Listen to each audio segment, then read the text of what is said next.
January 1945. Somewhere behind the American lines in western Germany. The war is already lost, even if no one says it aloud.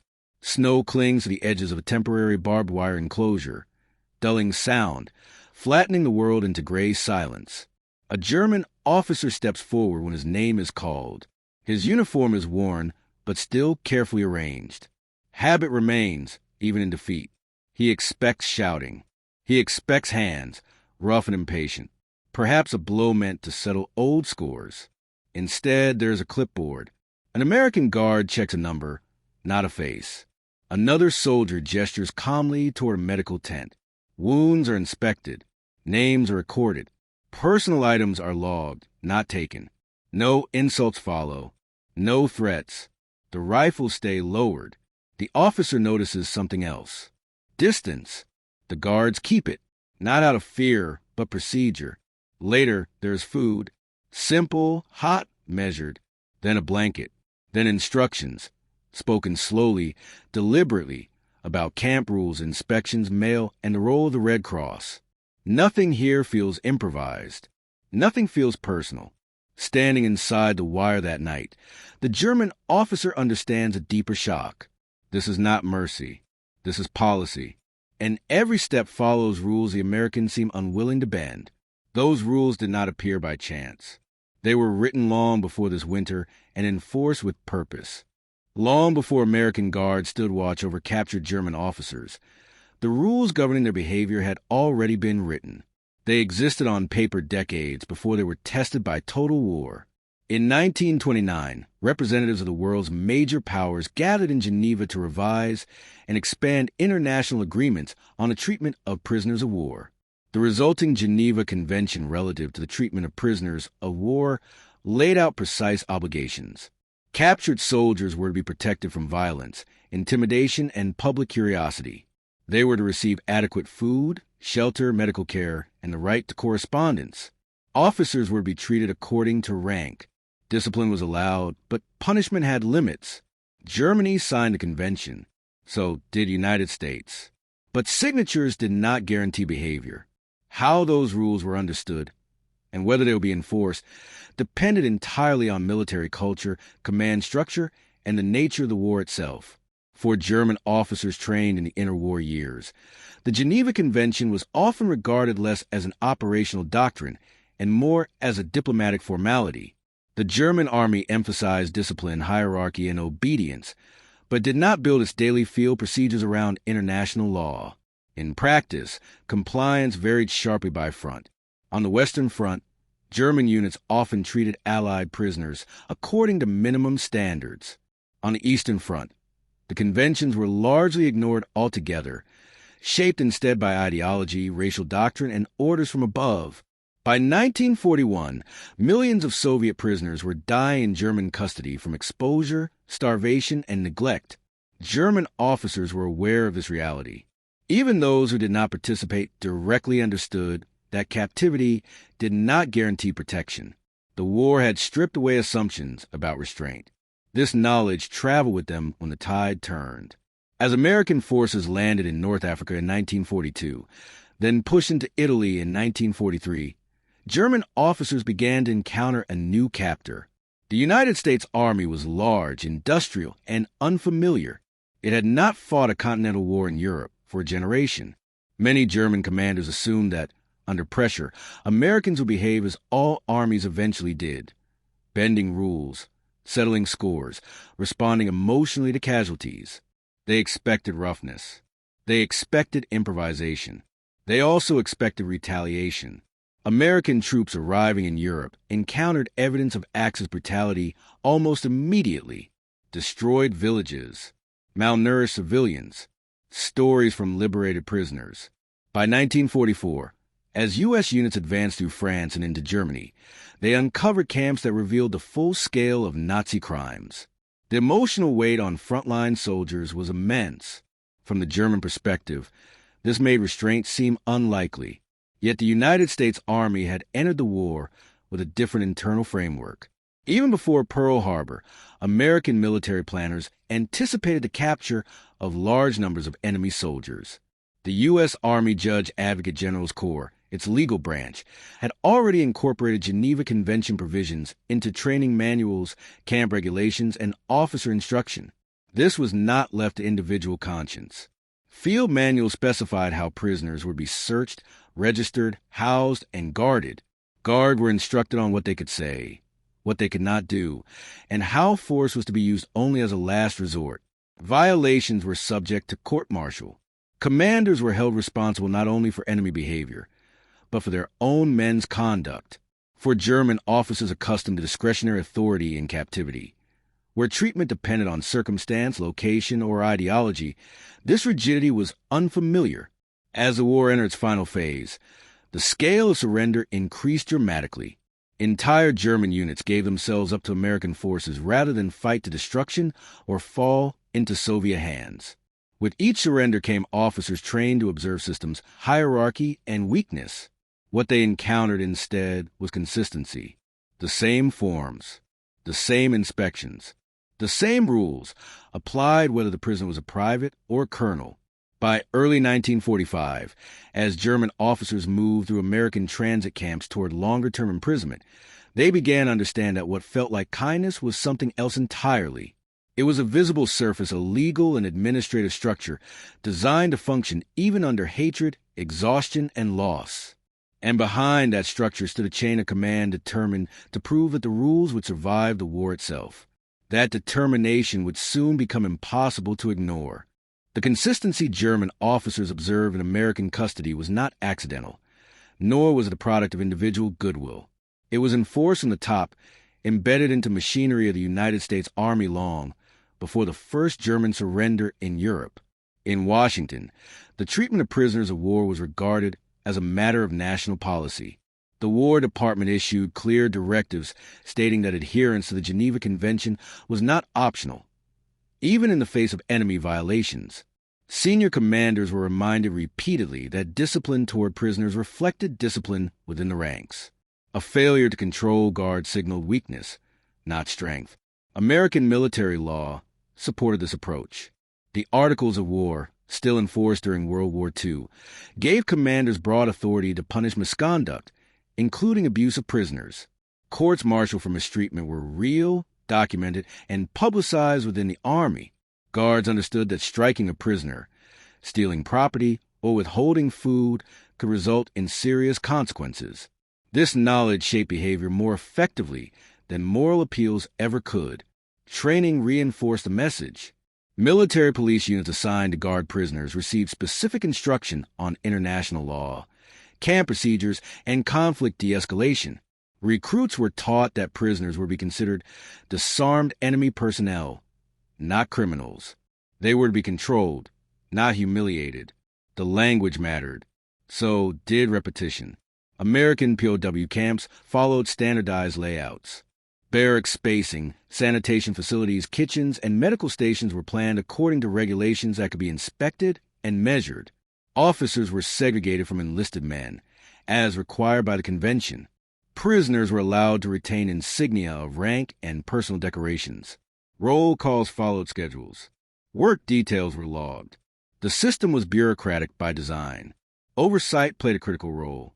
The International Committee of the Red Cross was granted access to American-run camps, both in Europe and within the continental United States. Inspections were frequent and formal. Reports were written. Deficiencies were noted and corrected. Camp commanders knew that violations could reach Geneva and Washington. German officers were acutely aware of these inspections. Many had served as liaisons or staff officers earlier in the war and understood what Red Cross access meant. The presence of neutral observers altered the balance of power inside the wire. It limited improvisation. It left a paper trail. But the most striking aspect, from the German perspective, was that Americans enforced these rules even when no one was watching. Guards corrected one another openly. Orders were repeated with mechanical precision.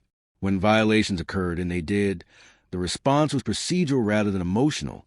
Investigations followed. Punishments were issued quietly but firmly. The system closed ranks around the rules, not around individual soldiers. This was deeply unsettling to German officers accustomed to a different relationship between law and command. In the German army, discipline flowed downward. Rules could be adjusted by senior officers to fit circumstance. In American camps, even officers encountered limits. Authority existed, but it was constrained by regulation. The war itself made this discipline harder, not easier. As American troops liberated territories, they encountered the consequences of German occupation.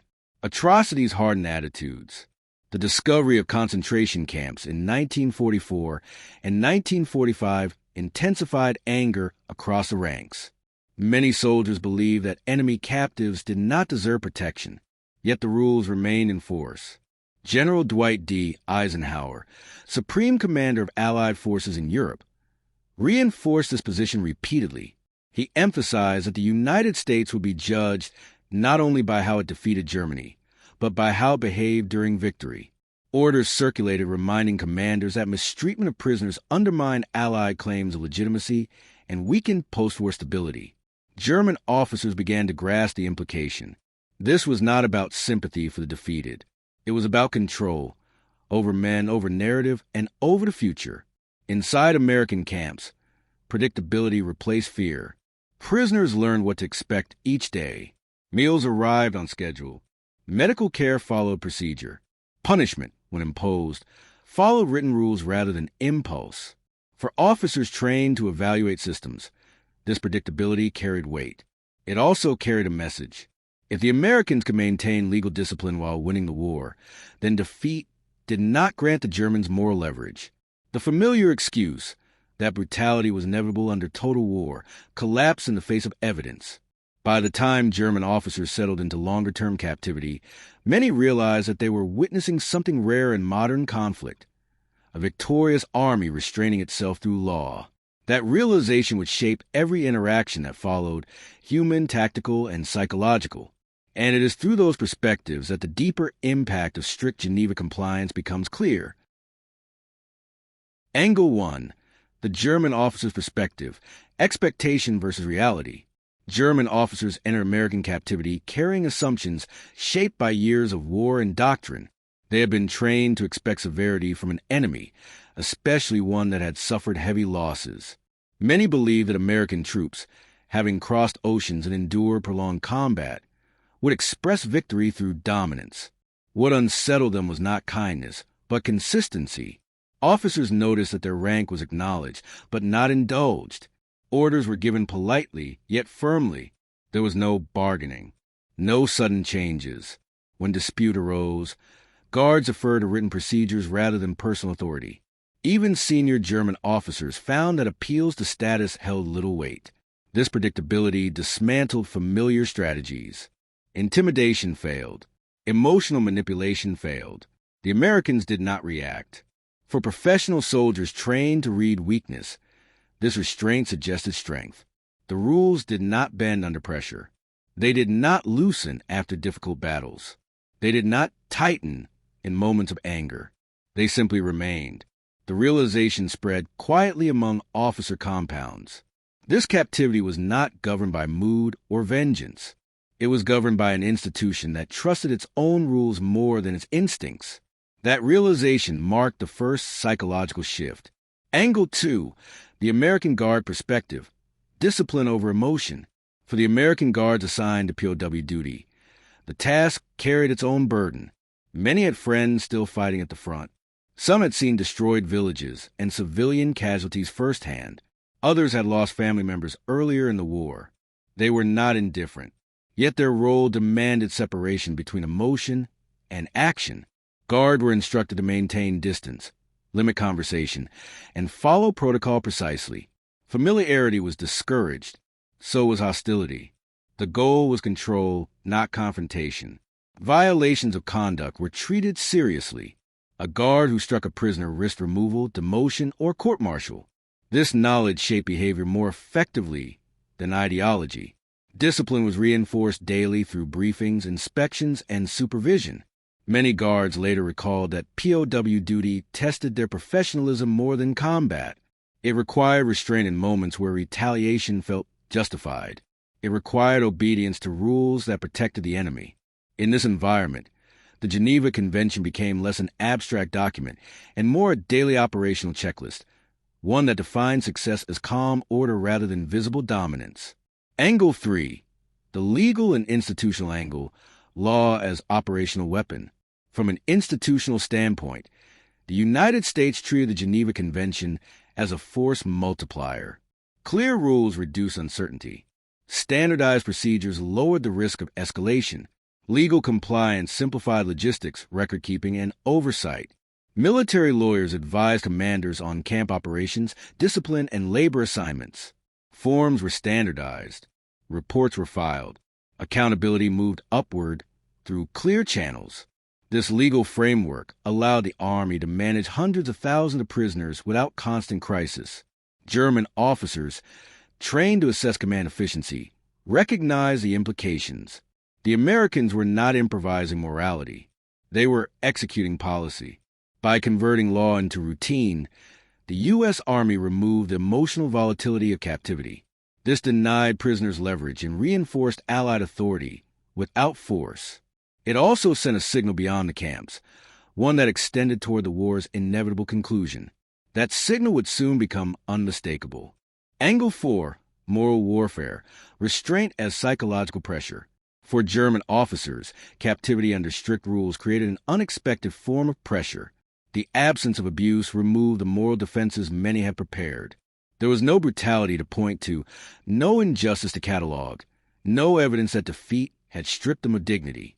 Instead, the Americans followed the rules exactly. This restraint forced comparison. Officers could not ignore the contrast between American conduct and what they had witnessed or ordered elsewhere in the war. The moral imbalance was subtle but persistent. It surfaced in small moments. A guard intervening to stop another guard from shouting. A medical orderly treating a wounded prisoner without hesitation. A camp commander enforcing regulations against his own men. The effect was cumulative. Over time, German officers began to police themselves inside the wire. Discipline improved. Incidents declined. Cooperation increased, not because prisoners felt grateful, but because resistance lost its meaning. Moral authority, exercised quietly, proved more effective than force. Angle 5. Enemy comparison. Why German officers noticed immediately. German officers noticed American Geneva compliance so quickly because they understood how rare it was under total war conditions. By 1944, most combatants had experienced captivity or knew others who had. Stories circulated widely. Expectations were shaped accordingly.